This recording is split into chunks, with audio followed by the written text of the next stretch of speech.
What's up, everybody? Welcome to the 3 and Out YouTube page.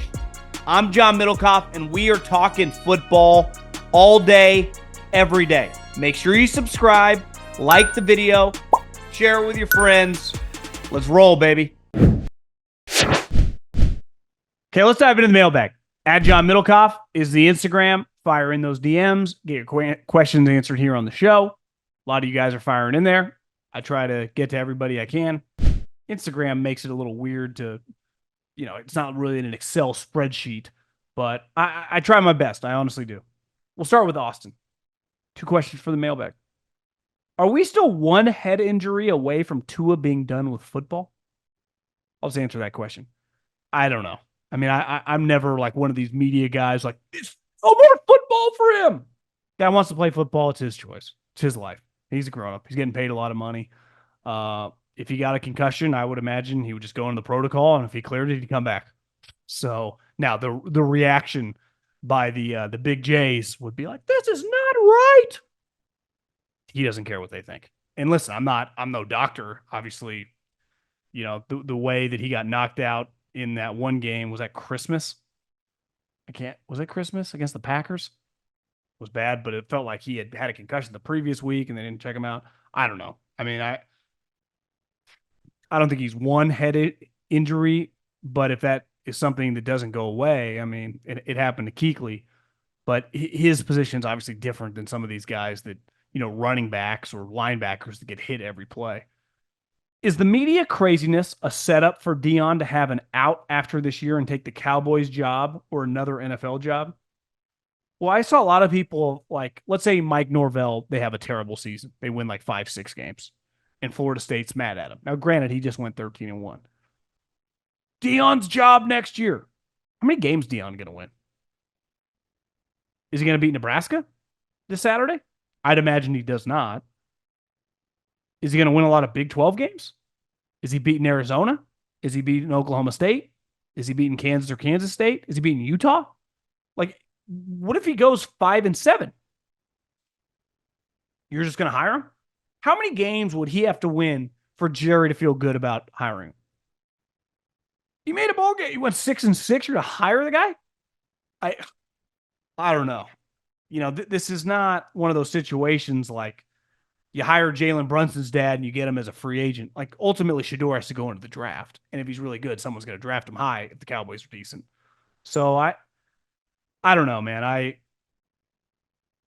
I think we got to pump the brakes on Deion jumping jobs until he proves he can win like 7-8 games. I mean, their defense, and he's a defensive guy. I know he's like a CEO head coach, but he's a defensive guy. They can't tackle a soul. Question for the bag. Well, it's more of an idea that I need somebody to publicly call stupid before I keep talking about it. I'll play that role. Although I don't think tanking is a massive problem in the league, I do believe most top 5 draft pick teams are better than their record shows. If you're a crappy team, there's obviously way more incentive to be in the top 3 than in the 6-7 range where you can't get a quarterback. I'm not saying those teams are trying to lose, but there's not much incentive to win either, especially at the end of the year. Here's my solution.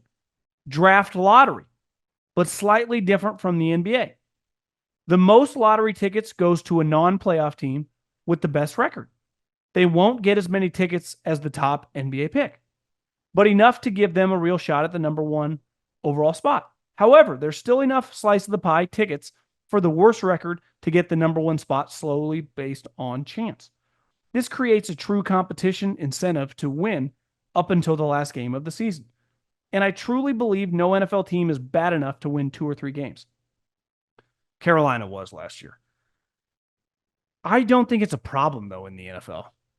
Like, teams, how often do we see the Dolphins offered Flores, allegedly, $100K a game to lose? And he won 3 of his last 5 games. And it was the difference of getting Joe Burrow, and they ended up with the 5th overall pick. And he's not alone. Like, all these teams try extremely hard till the last moment. It really doesn't parallel the NBA at all. Maybe, obviously teams rest starters week 17 or 18 if they're going to the playoffs and the seeding set. but I don't feel, unless you have injuries, it's an issue at all.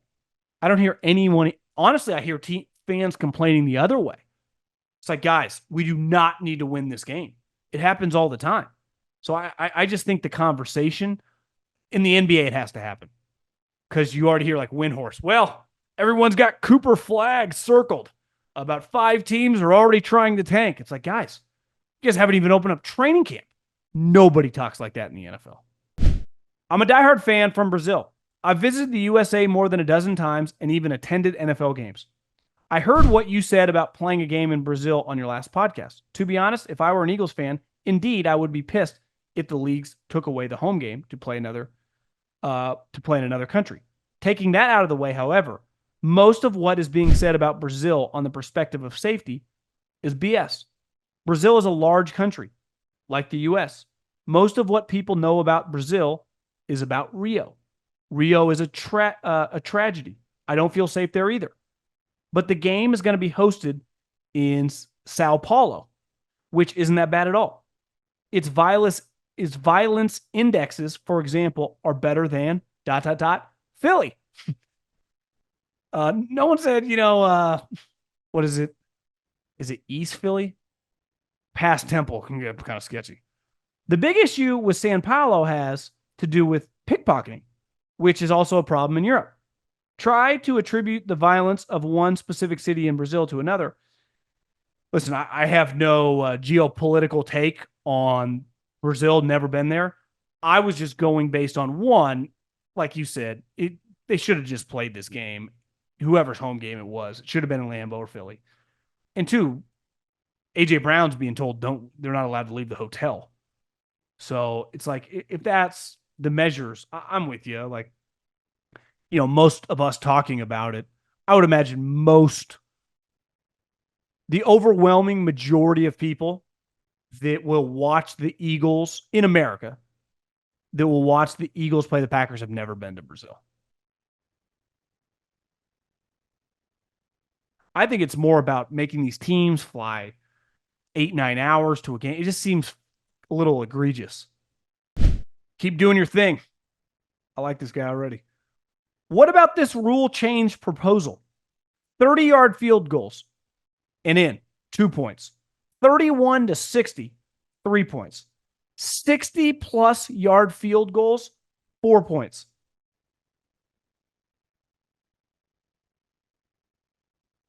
Don't hate it. Don't hate it at all. I think we might have to expand. Yeah, I'm in. Question for the mailbag. What does being a scout look like as far as day to day? Are you traveling to watch players, or is it almost all digital? Does the team assign you just scout the offense or the defense or certain positions? Also, I think you could do something like Collins Blazing 5 during the season. Yeah, I don't hate that idea. We'll do that. I have Stuckey on every Thursday, and maybe I'll do something Friday. I need some fun names. So hit me with names for either my, the herd hierarchy is a great name. Blazing 5. He's got some good names. I'll give him that. I struggle sometimes with that. Day to day, I think it depends. You have a region, right? So you have like the SEC. So you would have Arkansas to Florida, maybe up to North Carolina, and kind of that region, which is obviously all the SEC teams, the Appalachian State type teams, some of the D1AA teams, and you clearly spend more time at the Alabamas and the Georgias than the smaller schools. But when I was scouting and when I worked in college, people would come to your school and watch tape. Now, because of the iPad and you can download everything, from talking to buddies, people don't watch tape as much at the schools. A lot of guys don't do it at all. So you evaluate the players on your own. In your hotel room at night, you do your own reports, where I think historically a lot of people used to do that part at the school. So you show up to the school when they tell you that you can meet up with the pro liaison. And every school has something called a pro liaison. In a lot of the big schools now, it's either their GM or their director of football ops. And you basically go through all their draftable players. And he kind of goes, "This is John Middlecoff. He's from Davis, California. He's a great kid. People love him. I'd let him date my daughter. Team captain, great leader, just an incredible person, incredible player, great work ethic." Or it's like, "Hey, we got this guy, John Middlecoff. He's fucking driving us nuts. He doesn't listen. He's might be the most talented guy on the team, but his study habits are shitty. You know, he's had some issues around campus, volatile individual. Our strength coach says he's lazy." You know, and so you just kind of gain that information. In some places, if you don't know the people, they can be less forthcoming with information. So you got to know who you can trust, and then you kind of make the rounds. You go from that guy, you know, to position coaches if you can, to coordinators, to the strength coach, to the trainer, to the academic advisor, and you're kind of like a detective. You know, it's like if you're watching one of those like murder shows, when a detective just starts kind of working different people, it's kind of what you're doing, just trying to accumulate information. And that's obviously separate. You just give the guy a grade off playing, and then you try to figure out, like Jalen Carter. Everyone's grade on Jalen Carter as a player was like, this guy could be the best player in the draft. But that wasn't the work you're putting in. The work you're putting in is like, you got to get people to talk. That's your job, to be a detective. So that's the majority of your job. And you spend a lot of time on campus, especially when you're talking about talented players, you know, guys in the first 3 rounds. You better have as much information as humanly possible. So you spend a lot of time on campus doing that stuff. You go to practice, you look at the bodies, you know, you get a good feel for them. You might even talk to them if you see them, you know, around the facility. And that's kind of your job. And then you drive to the next school and do it again. I mean, it's kind of monotonous. I was telling someone the other day, I was at the gym, and this gym that I used to go to in Walnut Creek was pretty big locker room. And it wasn't like you couldn't even get your own locker. Every locker was up for grabs. It just had its own digital code. And I would kind of rotate between 3 or 4 lockers, but sometimes I would just completely forget where I put my stuff. So I'd be like punching the code. It wasn't that locker, punching another code. I have to go get a guy at the front.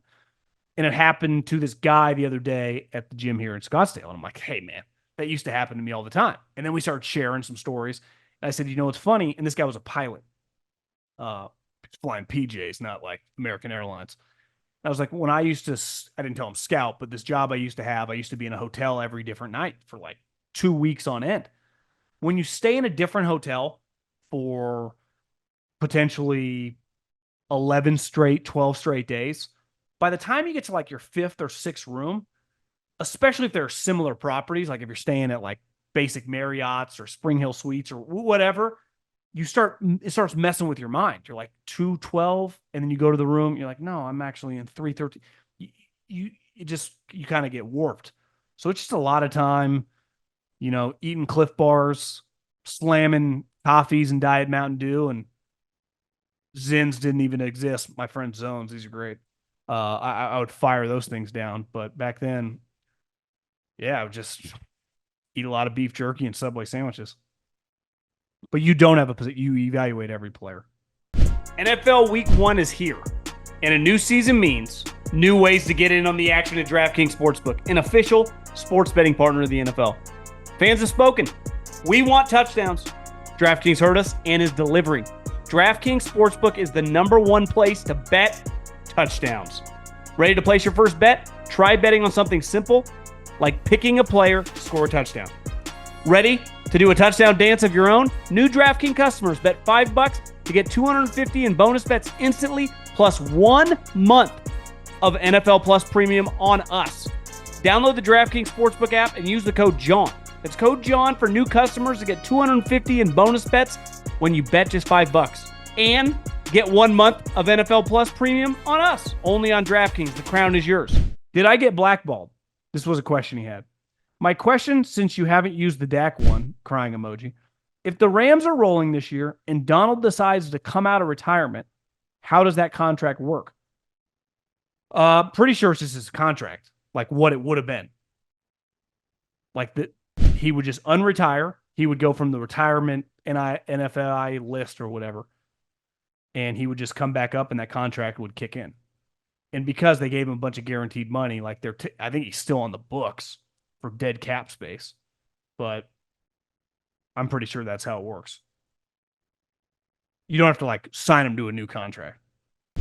I know your take on college football is that elite programs shouldn't be playing small programs in the early weeks. But until they expanded the college football playoff even further, I don't think that will change. We will have to see how this season plays out, but I could see a few two-loss teams not making the playoff. Just take LSU and USC as an example. Great game for the casual fan, but if you're an LSU fan, you probably want at least one warm-up game to work out the kinks. I couldn't disagree more. We will, well, from the two conferences that have all the teams, we will not have a two-loss team from the Big Ten or the SEC left out. Could there be a two-loss team from the ACC or the Big 12 left out? Potentially. But that's why those conferences are going to keep getting, I would say, combined and condensed. I think it's more that the TV money is paying for all this stuff. And the more the ratings go up, the more TV is going to be willing to pay. Nobody wants to see any of these teams. Like this week, NC State is who's NC State playing? Playing someone good. Miami? No, that's a conference game. It's a game I want to watch. But Nebraska, Colorado, Texas, Michigan, like that's what the consumer wants. Got news for you: the consumer's always right. The reason these ratings were so high, Nebraska, Colorado, like I can't be more excited for these games. So, like, if you just look at the top 25 this week, if I just bring up the schedule, let's NCAA football, Texas, Michigan, awesome game. Penn State, Bowling Green. Well, Bowling Green, I can live with that. To me, you're allowed to play non-Power 5 programs. I just have an issue with playing the D1 AA programs. Oklahoma State, Arkansas, real game. K-State, Tulane, real game. Tennessee Tech, Georgia. Not a real game. Utah, Baylor, Iowa, Iowa State, Louisville, Jackson State, Ole Miss, MTSU. Don't quote me on this, but is MTSU I don't know if that's Division I or not. Miami, Florida A&M. Bama, South Florida, real game. Missouri, Buffalo, real game. Kansas, Illinois, real game. Oh, it's NC State, Tennessee. Awesome game. Houston might suck, but Houston, Oklahoma, real game. Even Clemson's playing App State. Sneaky hard one. Oregon, Boise State. USC, Utah State. I am fine with USC playing Utah State or Oregon playing Boise State. I have an issue with USC playing UC Davis or Oregon playing Cal Poly or Sac State. That's my issue. I know the D1 AA program is better on the West Coast than I do. Obviously, they exist on the South, but we kind of run it. North Dakota State West. That's all I want. Just real games. That's what we all want. Not that complicated. Appreciate everyone listening.